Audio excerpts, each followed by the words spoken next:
Nou vriende, wat 'n voorreg om vanmôre weer saam te wees en ek wil u ook groet in die wonderlike naam van die verheerse Heiland Jesus Christus. Ons dank die Here dat die graf leeg is, dat hy ons hoëpriester is wat vanmôre vir ons intree by die Vader en dat sy Gees in ons harte woon wat uitroep, Abba Vader. Soos jy weet is ons tans besig met die kort reeksie wat handel oor die boek wat die toets van tye deurstaan het. Ek het vir u reeds gesê dat ons praat van die Bybelboek, God se woord, die geïnspireerde woord van die Here.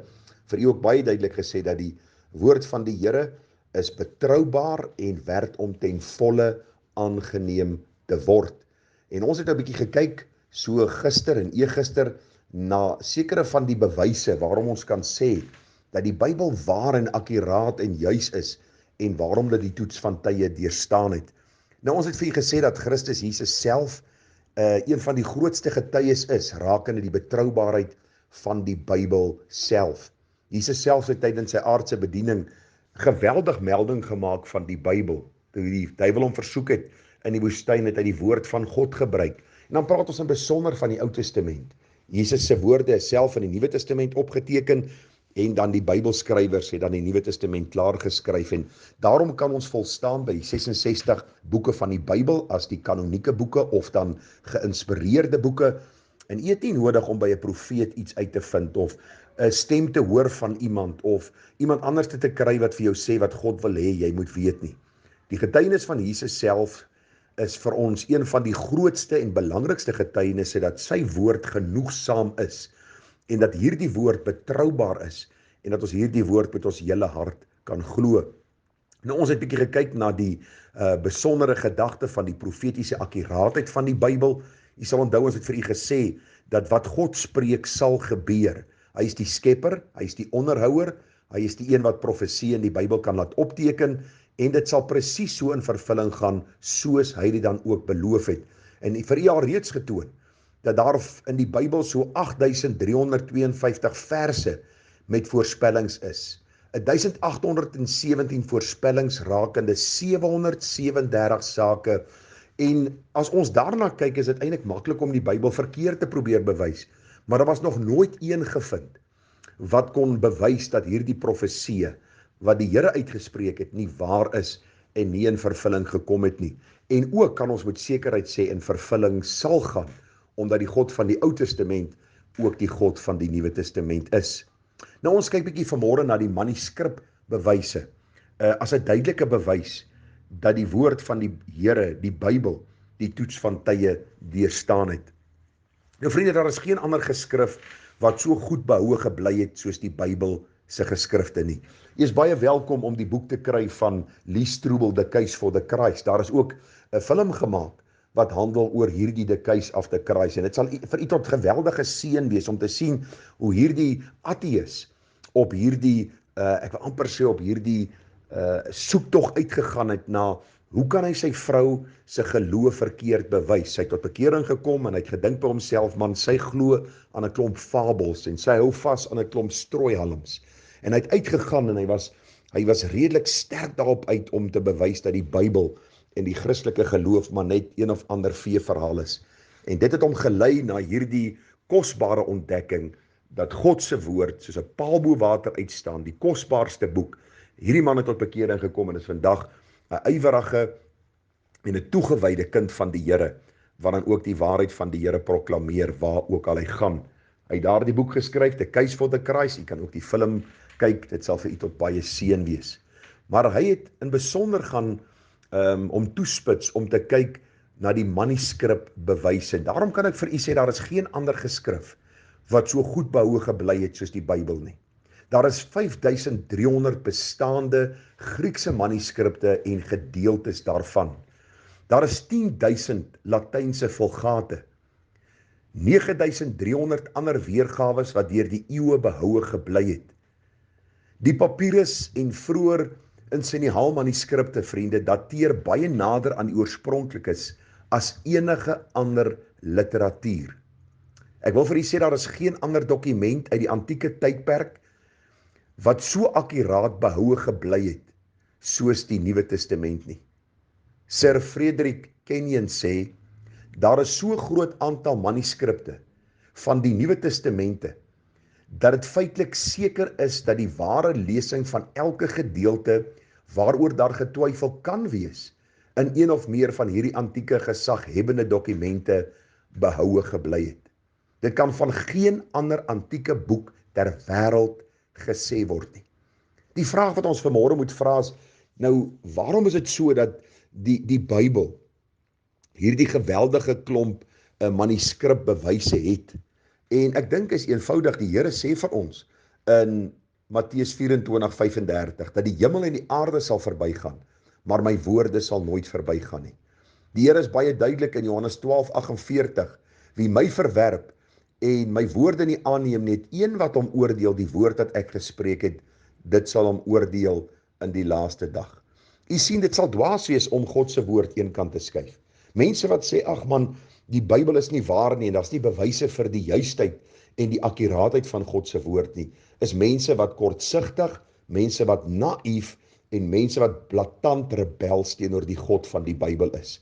Vriende, daar is een boek wat uitstaan bo alle ander boeke en dit is die Bybel. Nie die Koran nie, nie die boek van Mormon nie, nie die geskrifte van filosowe, nie die geskrifte van Boeddha en al hierdie geskrifte wat mense vandag aanvaar nie, maar net die woord van die Here. En die vraag kan miskien in die hart opkom, nou waarom wil mense die woord nie aanvaar nie?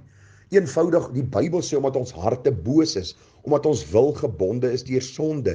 Ons wil sonde doen en die Bybel is die enigste boek wat ons sonde direk aanspreek, wat vir ons wys op ons verlore toestand, wat vir ons wys daarop dat ons gered moet word, dat vir ons leer as ons nie gered word nie, ons die ewige hel tegemoet sal gaan, God se oordeel sal ontmoet.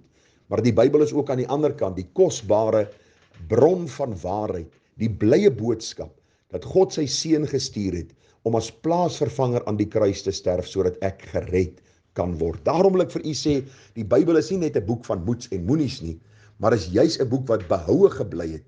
Daar is 'n geweldige klomp manuskripbewyse wat vir ons sê dat hierdie boek juis vars en waar is, in tyd, relevant vir ons tyd, sodat ons kan leer hoe om die Here te dien te midde van 'n krom en verdraaide geslag. Dan is daar ook geweldig baie argeologiese data. Nou as u gaan kyk na van die boeke, ons dink aan die boek van Mormon, vriende, is daar geen argeologiese data om te bewys dat die Mormoonse geloof juis waar en akkuraat is nie. Baie interessant, is een van die grootste godsdienstige groepe in aanhalingstekens in die wêreld en hulle het geen argeologiese data om te bewys wat hulle sê nie. Is 'n versinsel van mense. Die boek van Mormon is 'n nikszeggende boek wat geskryf is deur mense en geglo word deur mense. Waarom? Die Bybel sê vir ons, omdat mense die duisternis liewer het as die lig, want hulle werke was boos. Wanneer ons kyk na die Bybel, dan sien ons die argeologiese data wat vir ons leer en wys dat die Bybel akkuraat, juis en waar is, dat die gebeure wat in die Bybel opgeteken is, werklike gebeure was en daar was werklike dinge wat plaasgevind het en die argeologiese data bewys dit.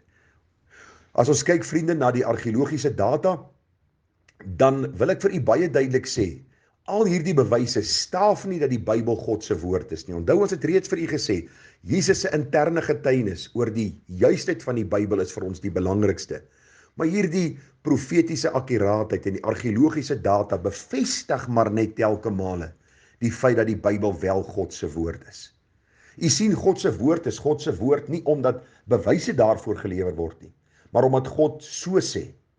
Tog het God in sy groote genade die argeologie daargestel om die Bybel met duisende opgrawings as die waarheid te bevestig. Baie interessant, teen 1958 is meer as 25.000 plekke uit die wêreld van die Bybel deur een of ander argeologiese ontdekking bevestig. Dr. Clifford Wilson skryf, hy is die voormalige direkteur van die Australiaanse Instituut vir Argeologie. Hy skryf aan die einde van volume 17 van sy reeks oor argeologie. Hy sê die Bybel bly staande in ondersoeke waarin metodes gebruik word wat uniek is in die literatuur. Hy sê, sy voortreffelikheid teen aanvalle, sy vermoë om kritiek te weerstaan, sy verbasende eienskap om op die ou en korrek bewys te word is verstommend gemeet aan enige vakkundige standaard. En daarom wil ek u aanmoedig om die Bybel te lees. Geisler en Brooks is 2 argeoloog en hulle sê, ons sien dat daar oor elke tydperk in die Ou Testamentiese geskiedenis goeie bewyse in die argeologie is, dat die geskrifte akkuraat is. Hoewel baie mense die akkuraatheid van die Bybel in twyfel wil trek, het volgehoue navorsing keer op keer getoon dat die woord van die Here beter ingelig was as sy kritici. Oor die Nuwe Testament skryf Dr. John W. Montgomery. Hy sê, moderne argeologiese navorsing het keer op keer die betroubaarheid van geografie, kronologie en algemene geskiedenis van die Nuwe Testament bevestig. Daarom kan ek u aanmoedig dat u die woord van die Here sal lees en dat u nie krities na die Bybel sal kom nie, maar sal buig voor die heilige God en dan ook hierdie bewyse sal sien as iets wat die Here ons gegee het om net hierdie klein gelowigheid van ons te kom versterk. Dat ons kan sien, vriende, dat daar net een boek is wat die toets van tye deurstaan het en dit is God se wonderlike woord. U sien, die Here waarsku vir ons, as ons hierdie woord nie ter harte neem nie, as ons nie hierdie woord ter harte neem nie, sal ons eendag voor die Here rekenskap gee. Waarom is die argeologiese data daar? Sê die Bybel nie vir ons in Lukas 19 vers 40 en hy antwoord en sê vir hulle, as ek sê vir julle, as hulle swyg, sal die klippe uitroep. Habakuk 2 vers 11, want die steen uit die muur roep en die balk uit die timerasie gee hom antwoord. Die eenvoudige gedagte dat die argeologiese data is deur God vir ons gegee, om net vir ons te sê, mens, hierdeur bevestig ek ook dit wat ek van die begin vir julle gesê het, dat my woord die waarheid is. Mag u dan ook seën vind uit hierdie kort gedagtes, mag u verdere ondersoek instel, en mag dit u hart versterk deur die geloof om vas te hou aan God se wonderlike woord. Dit is die lig vir ons pad, dit is die lamp vir ons voet. Mooi dag vir elkeen, baie groete en baie seën, tada.